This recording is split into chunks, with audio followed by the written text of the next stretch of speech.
यकीनन आपको पता है, सब भाइयों को दोस्तों को पता है कि पीपल्स पार्टी के साथ हमारे आज से नहीं बल्कि काफ़ी अरसे से ख़ुसूसन 2008 की हुकूमत से जो इस मुल्क में 18वीं आईनी तरमीम के हवाले से NFC अवार्ड के हवाले से वो कानून साजी जो उस वक्त हुई थी, उसके तहत एक इंतहाई करीबी मरासिम चलते आ रहे। वक्तन फ़वक्तन आइनी और कानूनी मामलात पे हमने एक दूसरे का साथ दिया है। इस मुल्क में वसाइल की तकसीम के हवाले से काफ़ी हद तक हमारी अंडरस्टैंडिंग है। तो जिस तरीके से अवामी नेशनल पार्टी के साथ 24 के इलेक्शन, 8 फरवरी के इलेक्शन में जो कुछ हुआ वो पूरी कौम के सामने थी। तो बलूचिस्तान में अवामी नेशनल पार्टी की प्रोविंशियल असम्बली में जो स्ट्रेंथ बनी, उसको मद्देनज़र रखते हुए फिर वफाक में प्रेसिडेंट आसिफ अली जरदारी साहब को सपोर्ट करने के बाद बलूचिस्तान में पीपल्स पार्टी के CM को वोट ऑफ कॉन्फिडेंस में ताउन करने के बाद तो ये बातचीत भी उसी सिलसिले की एक कड़ी थी। तो फिर पीपल्स पार्टी के साथ मुशावरत हुई। एक बात यहाँ पे मैं क्लियर करता चलूँ कि अवामी नेशनल पार्टी की क़यादत ख़ुसूसन मिली मशर असफनियार वली ख़ान और हमारे सूबा पश्तूनख्वा के सूबाई सदर एमल वली ख़ान 1% भी बलूचिस्तान से ये इलेक्शन लड़ने में इंटरेस्टेड नहीं थे। तो बलूचिस्तान की पार्टी ने असफनियार वली ख़ान की इस धरती के लिए, ख़ान अब्दुल वली ख़ान की इस धरती के लिए, फ़ख्र अफ़गान बादशाह ख़ान की इस धरती के लिए, फिर बिलखसूस मज़लूम व महकूम अक़वाम के लिए कुर्बानियाँ हम सब के सामने हैं। तो उस तसलसल को देखते हुए एमल वली ख़ान को हमने एक सेनेटर मुंतखब करने के लिए नहीं सोचा है। हम एक कौम की नुमाइंदगी के लिए, उस तसलसल को आगे बढ़ाने के लिए, उस तसलसल को जो बादशाह ख़ान से शुरू है, इस वतन की, इस मिट्टी की महकूम व मज़लूम अक़वाम के लिए, उसको बरकरार रखते हुए हमारी ये ख्वाहिश थी। हमने बलूचिस्तान पार्टी की तरफ से, पार्लिमानी बोर्ड की तरफ से असफनियार वली ख़ान को रिक्वेस्ट की, एमल वली ख़ान को रिक्वेस्ट की कि एक हद तक हम गेम में है बलूचिस्तान में सेनेट के जनरल इलेक्शन के हवाले से। अगर पीपल्स पार्टी की यहाँ पे मजबूत पोजीशन है, उसकी स्ट्रेंथ काफ़ी हद तक है, अगर हम उसको जर्नल में, ख़वातीन में, दूसरे कैटेगरीज़ में सपोर्ट करें और वो हमारे साथ एक्स्ट्रा एक ताउन कर ले तो हम यहाँ से सेनेट में अपना एक मेंबर निकाल सकते हैं। तो बेशक बलूचिस्तान में भी क़यादत थी, बलूचिस्तान में भी पार्टी की सीनियर लीडरशिप थी। तो उन सब की मुशावरत से हम सब ने ये सोचा कि अगर एमल वली ख़ान बलूचिस्तान से ये इलेक्शन कंटेस्ट करे तो बलूचिस्तान के लिए, हम सब के लिए, पार्टी के लिए एक इफ्तिखार होगी, बाइस एज़ाज़ होगा। तो फिर भी जब वो इस बात को मानने के लिए तैयार नहीं थे तो हमने दूसरे चैनल से प्रेसिडेंट आसिफ अली जरदारी और चेयरमैन बिलावल भुट्टो जरदारी को अप्रोच किया। तो फिर इन्होंने रिक्वेस्ट की, तो अवामी नेशनल पार्टी बलूचिस्तान की रिक्वेस्ट पे, प्रेसिडेंट आसिफ अली जरदारी साहब की रिक्वेस्ट पे और चेयरमैन बिलावल भुट्टो जरदारी साहब की रिक्वेस्ट पे एमल वली ख़ान और असफनियार वली ख़ान ने हामी भर ली। तो आज हमने उसके कागजात नामजदगी जनरल नशिस्त के लिए जमा करा दिए।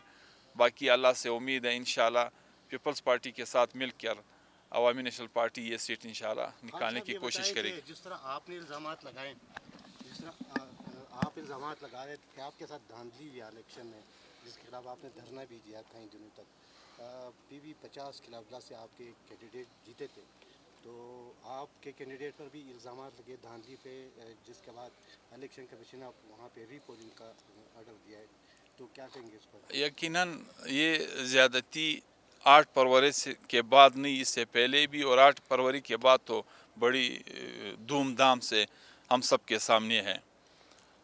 जो हमारी सीटें थी वो तो हमसे बज़ोर ज़बरदस्ती 47 फार्म के ज़रिए से हमसे लिए गए, और जो 45 के मुताबिक हमारी सीटें थी उसको भी एक एक करके कम करने की कोशिश की जा रही है।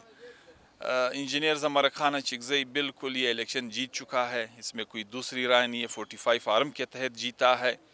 अभी ये तरीक़ेकार को देखते हुए बहुत सारे सवालात जन्म लेते हैं कि जिस दिन फ़ैसला आता है 2 दिन उसको रख के, फिर फ्राइडे को उसको इशू करके 2 दिन फिर छुट्टियां हैं, 19 को इलेक्शन रखा है। अपील करने के लिए भी हमारे पास 1 दिन का वक्त दिया गया है कि हम सुप्रीम कोर्ट में अपील पे अगर जाएंगे तो हमारे पास 1 दिन का वक्त है। تو یہ طریقہ کار آپ شروع سے اس پہ نظر رکھیے. ہمارے صوبہ پشتونخوا میں پارٹی کے ساتھ کیا ہوا, بلوچستان میں ہماری, مطلب میں چمن کی مثال آپ کو دے دوں, دنیا کو پتہ ہے بہت حد تک ہم نے ہر فورم پہ یہ ثابت بھی کیا ہوا ہے کہ یہ نشست عوامی نیشنل پارٹی جیت چکی ہے. تو ہماری جیتی ہوئی سیٹوں پہ بھی یار دوستوں نے پاؤں رکھا, اور جو ہم جیت کے اسمبلی میں حلف اٹھا کے ابھی اس سے بھی ایک ایک کر کے لینے کی کوشش کی جا رہی ہے. سر اتنے اعتراضات کے باوجود پھر اسی سسٹم کا حصہ بننے جا رہے ہیں, کیا کہیں گے؟ دیکھو, جمہوریت پہ ہمارا یقین ہے, پارلیمنٹ کی بالادستی کے بغیر کوئی مسئلہ یہاں پہ حل نہیں ہو سکتا ہے, آزاد عدلیہ کے بغیر کوئی مسئلہ یہاں پہ حل نہیں ہو سکتا ہے.